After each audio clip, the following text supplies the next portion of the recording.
Alright guys, what is up? Welcome back to the channel. So today, as you can see, we just got the Ranger in the shop. So what we're going to do is we're going to actually be putting on our powder coated A-arms. And guys, give me just a second. I'm going to throw up some footage of what they look like. And man, they turned out great.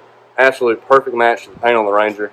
But guys, I'm going to go ahead and throw up some footage of them, some slow-mo, kind of a little montage on the A-arms. And I'm going to throw up a time-lapse of me and my brother go ahead and getting everything tore apart on this front end, and then I'll walk through what we did and while we're doing it, and then we'll go ahead and run through the reinstall process. And guys, this whole Ranger should be sitting pretty tall after this, because now we'll be able to throw on our 33s, and we'll be sitting real tall, and maybe, just maybe, might hit a mud hole with it at this next upcoming ride. Y'all need to make sure you subscribe and stay tuned, because we're going.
Alright guys, so we've got everything off for the most part.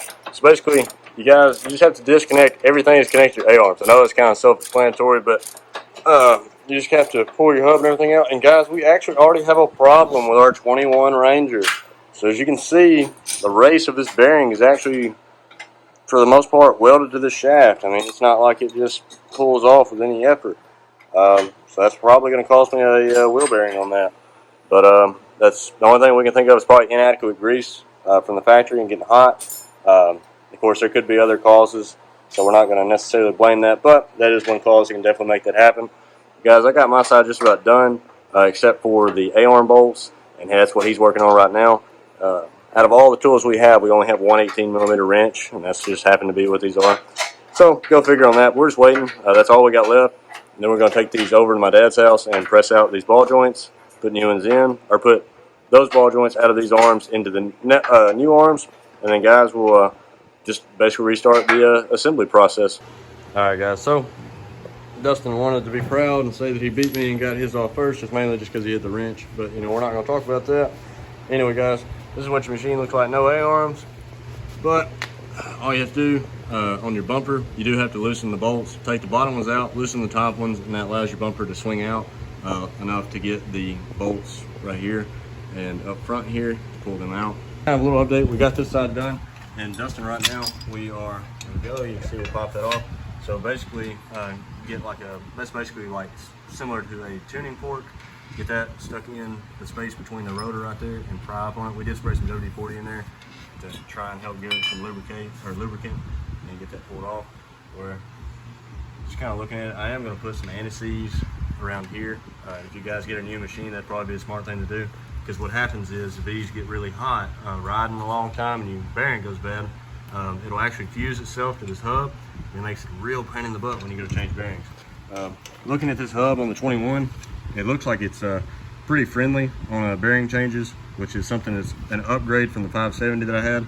So basically you pull your snap ring out, and it actually even has grooves to put a punch and just kind of knock it out, or if you have a bearing press, you can press it out. But other than that guys, we are done. So let's go ahead and jump to my dad's house where we press out these ball joints. Alright guys, so what we're going to go ahead and do, we're going to go ahead and strip down these. And so basically, you're just going to take a screwdriver and pop them out. They're sealed. You pull them out on both sides, then your actual, I guess, bushing will come out. It's a little metal piece about that long. I'll show you guys in just a second. It's kind of hard to do all this one-handed. But, and then there's two little plastic rings. So essentially, I've already took one side apart. So basically, these are what your caps look like. They pull out, this will fall out, and then you'll have to drive these two out of the arms. So basically what I did is take a little punch and put it in there and just knock them out on the other side. No big deal. And then you take a press and press out your ball joints and swap them over to the arms and you're done.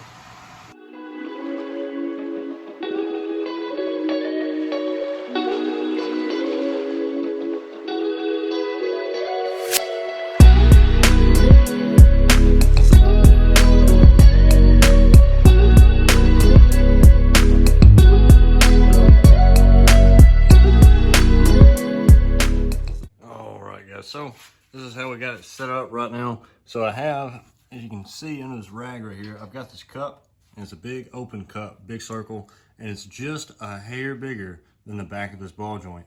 So I have the rags around it just kind of to try and protect some of the finish. There's not really a good way to keep these things from getting scratched up when you're doing the ball joints, at least with what I have right now. But basically, take your press, and you just kind of throw some pressure on. You guys can see it moving right there. And that's it. Get it out. Alright guys, so I'm just going to go ahead and show you how I put in these little plastic bushings on the inside of the arms. That's kind of a tricky spot. The outside's not hard, you can kind of tap it in with a hammer. I got a 19mm right here, turned upside down with a punch in it. I take a hammer and I just kind of tap on the end of the punch right there and it just knocks it right on in. All right, guys, so look at that. We've got it all back together. So as you saw earlier, guys, I went ahead and pressed in those with just a regular press from Harbor Freight. This kit does come with the upgraded tie rods and boots. So basically, these are just a little bit thicker and a little bit longer. I'm not really sure I like the different design they have on the tie rod ends, but what are you going to do, guys?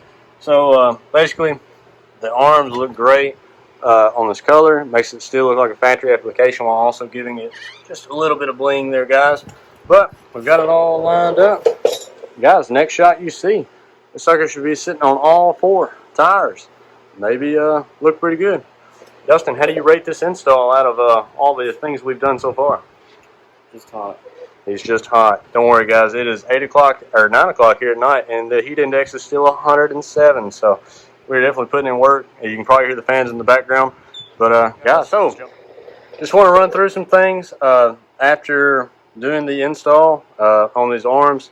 There is, you want to make sure you have your brake caliper line run like I do. Make sure you have it run through that gap right there. That way it stays out of the way of the axle and it's not all bound up and rubbing against your suspension components.